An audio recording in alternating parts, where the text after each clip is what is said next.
चुनाव प्रभारी अत्री श्री पंकज सिंह जी, हम पार्टी के उपाध्यक्ष श्री गोपाल कुमार जी, जदयू के विधानसभा प्रभारी श्री जीवनलाल चंद्रवंशी जी, जदयू नेता मनोज कुशवाहा जी,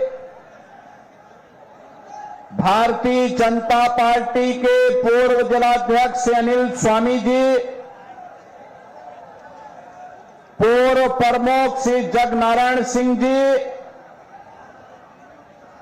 ठाकुर रणजीत सिंह मुखिया जी,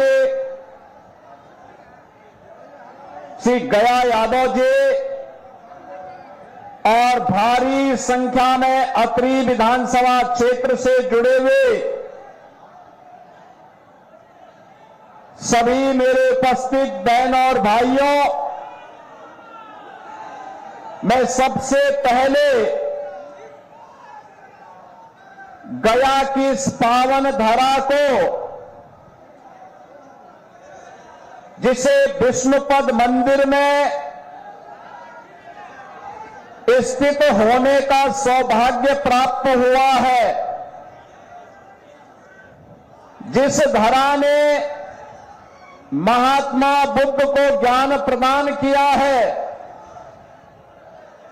ऐसी पावन धरा को कोटि कोटि नमन करते हुए आप सबका मैं हृदय से अभिनंदन करता हूं। बहनों और भाइयों, बिहार की धरती ज्ञान की धरती है, प्रगति की धरती है, समृद्धि की धरती है और संभावनाओं की धरती भी है। महात्मा बुद्ध को ज्ञान इसी धरा ने प्रदान किया था। 24वें तीर्थंकर भगवान महावीर इसी बिहार की धरती में जन्मे थे। देश के पहले राष्ट्रपति डॉक्टर राजेंद्र प्रसाद जी की जन्मभूमि भी बिहार है। और बहनों और भाइयों, ये बिहार की धरा है जिसने लोकनायक जयप्रकाश नारायण को जन्म दिया, जननायक कर्पूरी ठाकुर को जन्म देने वाली धरा भी बिहारी है। आज उसी पावन धरा के सामने आरजेडी और कांग्रेस का ये जो महागठबंधन बना है, इन लोगों ने पहचान का संकट खड़ा कर दिया था। बहनों और भाइयों, ये वही लोग हैं, याद करिए, विश्वविख्यात नालंदा विश्वविद्यालय देने वाला बिहार, आचार्य चाणक्य और आर्यभट्ट को देने वाला बिहार, चंद्रगुप्त मौर्य के नेतृत्व में भारत के स्वर्ण युग को लाने वाला बिहार, कांग्रेस और आरजेडी के कारण पहचान के संकट के दौर से गुजरा था। ये वही लोग हैं। अब याद करिए अपने गौरवशाली अतीत को। नालंदा विश्वविद्यालय में दुनिया पढ़ने के लिए आती थी। कहते हैं नालंदा विश्वविद्यालय, स्नातक पढ़ करके निकलते थे नालंदा विश्वविद्यालय से। और बहनों और भाइयों, दुनिया को नालंदा विश्वविद्यालय का गौरव देने वाला बिहार, ये लालटेन की धुंधली लाइट में पहचान के लिए मोहताज हो गया। याद करिए, वही बिहार जो दुनिया को ज्ञान देता था, महात्मा बुद्ध को ज्ञान प्रदान करने वाली धरा, किनके कारण साक्षरता में भारत में सबसे पीछे हो गया था। हम धन्यवाद देंगे नीतीश बाबू को, एनडीए के नेताओं को, जिन्होंने कांग्रेस और आरजेडी के कारण साक्षरता मात्र 33% जिस बिहार की रह गई थी उसको बढ़ा करके अब 75% तक पहुंचाने में सफलता प्राप्त की है। बहनों और भाइयों, आरजेडी और कांग्रेस के समय में बिहार में व्यापक नरसंहार होते थे, जातीय संघर्ष होता था, जात की सेनाएं खड़ी हो गई थी। पर्व और त्योहारों के पहले दंगा फसाद प्रारंभ हो गया था। 60 से अधिक नरसंहार की घटनाएं बिहार के अंदर, और यही नहीं 15 वर्ष के कुशासन में 30,000 से अधिक अपहरण। न व्यापारी सुरक्षित, न उद्यमी सुरक्षित, न इंजीनियर सुरक्षित, न चिकित्सक सुरक्षित, न बेटी सुरक्षित, न बच्चे सुरक्षित। ये थी आरजेडी की सरकार की पहचान। न नौजवानों के लिए नौकरी और न गरीबों के लिए राशन। गरीब को क्या राशन देते, ये तो पशुओं का चारा भी खा गए थे।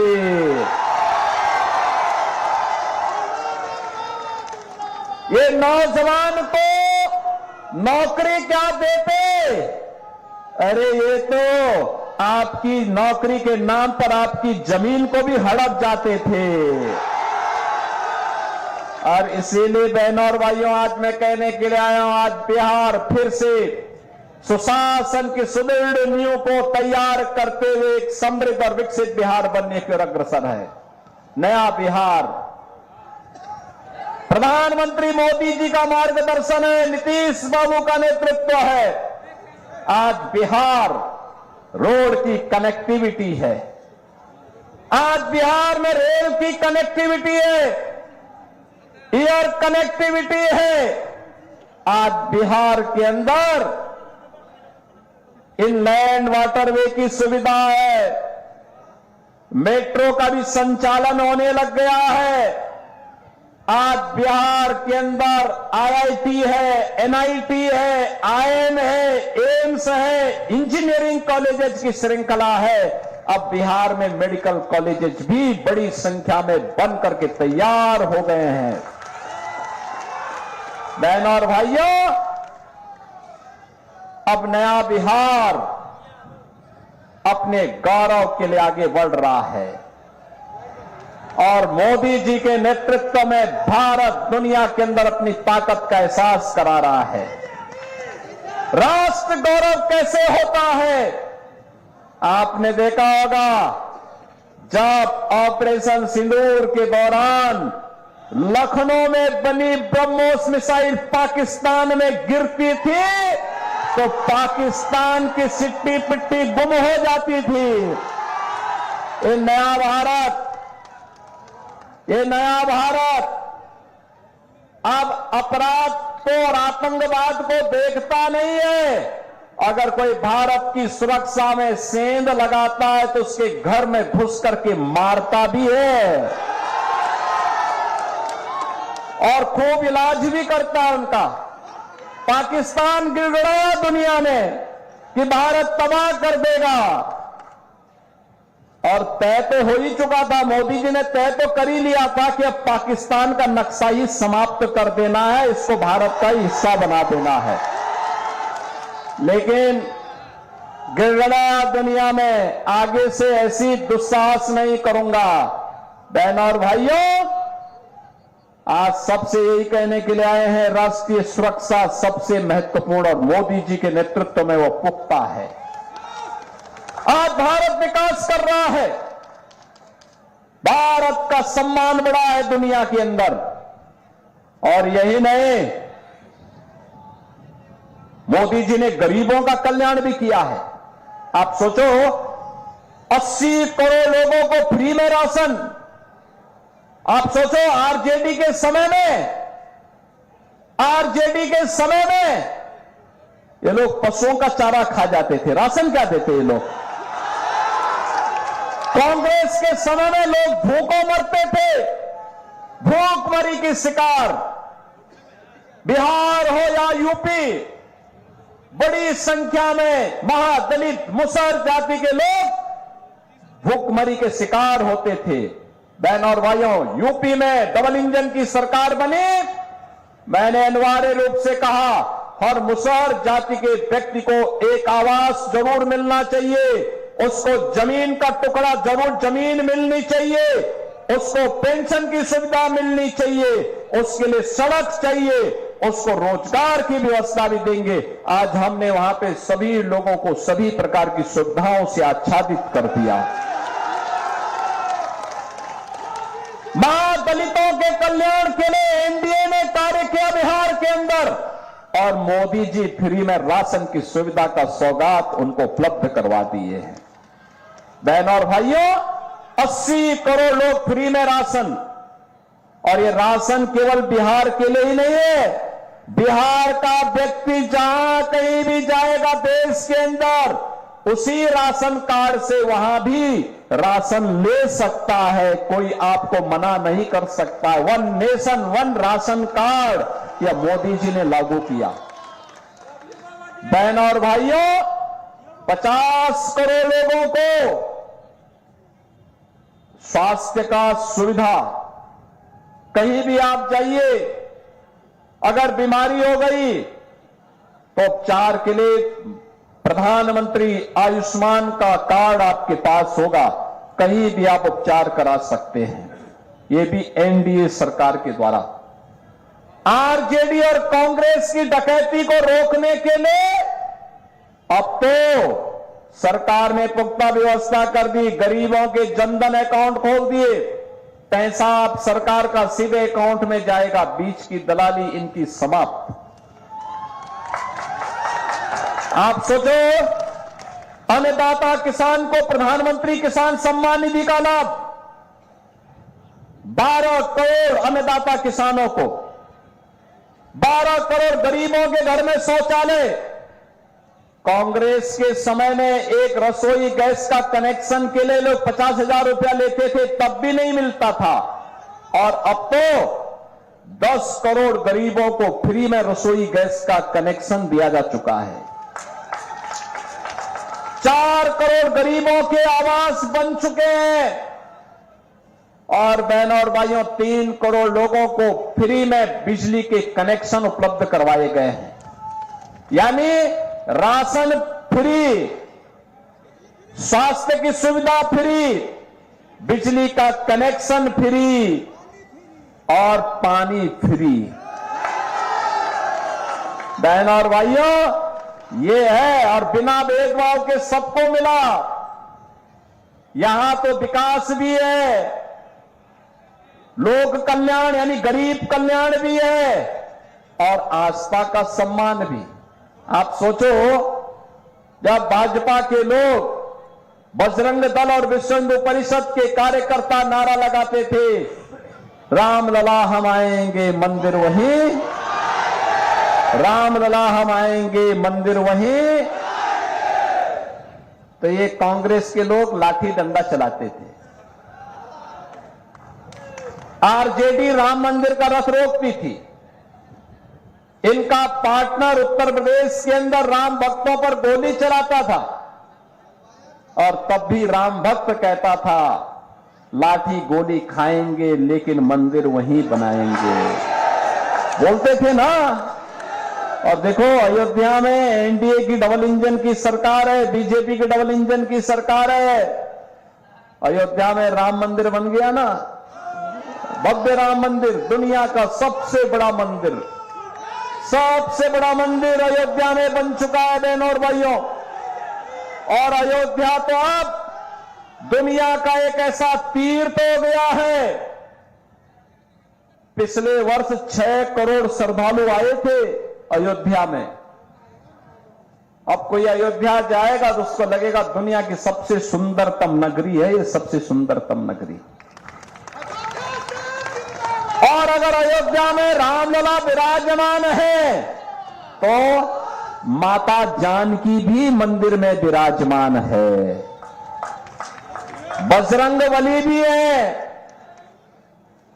और उसी अयोध्या में इंटरनेशनल एयरपोर्ट का नामकरण मोदी जी ने महर्षि वाल्मीकि के नाम पर किया। निषाद राज के नाम पर उसी अयोध्या में रेन बसेरा का नामकरण हुआ, और जहां श्रद्धालुओं को, भक्तों को प्रसाद मिलता है उसका नाम है सबरी माता के नाम पर। बहन और भाइयों, अगर अयोध्या में रामलला का मंदिर, तो सीतामढ़ी में माता जानकी का भी भव्य मंदिर एनडीए की सरकार कर रही है, बना रही है। बहन और भाइयों, विकास भी है, विरासत भी है। तो अयोध्या को, सीतामढ़ी को जोड़ने के लिए 6155 करोड़ रुपए का एक नया मार्ग कॉरिडोर के रूप में हम लोग विकसित कर रहे हैं इस समय। अब क्या नहीं है बिहार के लिए, सब कुछ है। बस सुशासन की सुदृढ़ नींव पर एक मजबूत इमारत का निर्माण करके समृद्ध और विकसित बिहार के निर्माण को आगे बढ़ाना है। और इसीलिए हम लोग आए हैं। यह कार्य सुरक्षा के माहौल में होता है। कोई पेशेवर खानदानी माफिया और अपराधी अगर जीत जाएगा तो अपने परिवार के बारे में सोचेगा, लेकिन अगर एनडीए की सरकार बनती है, एनडीए का प्रत्याशी जीतता है, तो बिहार के बारे में सोचेगा, विकास के बारे में सोचेगा। और इसीलिए यूपी में तो मैंने बुलडोजर चला चला करके इन माफिया और अपराधियों का ऐसा पस्त किया है, ऐसा पस्त किया है। यूपी में माफिया और अपराधी, उसकी हड्डी पसली हमने बुलडोजर से रौंद करके उसको पस्त किया है, और नौजवान को रोजगार दे करके उसको मस्त किया है उत्तर प्रदेश के अंदर। और इसीलिए यही कहने के लिए आए हैं, ये नौजवान को रोजगार और नौकरी दे करके मस्त बनाने का काम केवल एनडीए कर सकती है, और माफिया और अपराधी को पस्त करने का काम केवल एनडीए कर सकती है। ये पेशेवर खानदानी माफिया और अपराधी नहीं कर सकते। ये लोग आएंगे, बड़े बड़े वायदे करेंगे, सत्ता में आने के बाद सब भूल जाएंगे, और फिर बिहार के अंदर वही जंगल राज जो 2005 के पहले होता था, यही ये लोग करेंगे। इसलिए बहनों और भाइयों, इनको मौका नहीं देना है, ये गलती कभी नहीं करना है। और इसीलिए एनडीए ने जीतन राम मांझी जी की पार्टी से यहां पर अपने योग्य प्रत्याशी रोमित कुमार को अपना प्रत्याशी देकर के आपके बीच में उतारा है, और मैं उनके समर्थन में आपसे अपील करने के लिए आपके बीच आया हूं। रोमित कुमार को अपना समर्थन देंगे ना? आप लोगों का आशीर्वाद मिलेगा ना? सभी लोगों का, सभी लोग, जहां तक मेरी आवाज जा रही है वहां तक, पीछे सड़क में, छत के ऊपर, इधर उधर, पीछे, सभी लोगों का आशीर्वाद मिलेगा ना? सभी लोग इनको आशीर्वाद देंगे, भारी बहुमत से विजयी बनाएंगे। यहां पर आरजेडी और महागठबंधन के प्रत्याशी की जमानत जब्त करेंगे। उनको बोलना है, जब जेल में रहो, जेल में जाओ, जेल की हवा खाओ, जनता के वोट को बर्बाद मत करो, ये बोलोगे ना? अपने वोट की कीमत को समझो। और बहनों और भाइयों, एनडीए के प्रत्याशी श्री रोमित कुमार को भारी बहुमत से विजयी बना करके बिहार विधानसभा में भेजो। आपका यह विधानसभा क्षेत्र भी, अग्रणी विधानसभा क्षेत्र भी विकास की नई ऊंचाइयों को प्राप्त करते हुए दिखाई देगा। और उस विकास के लिए श्री रोमित कुमार को भारी बहुमत से विजयी बनाने की अपील करने के लिए मैं आज आपके बीच में आया हूं। आप सबका आशीर्वाद मिलेगा ना? सबका तो मेरे साथ बोलेंगे भारत माता की, भारत माता की जय श्री राम, जय जय श्री राम।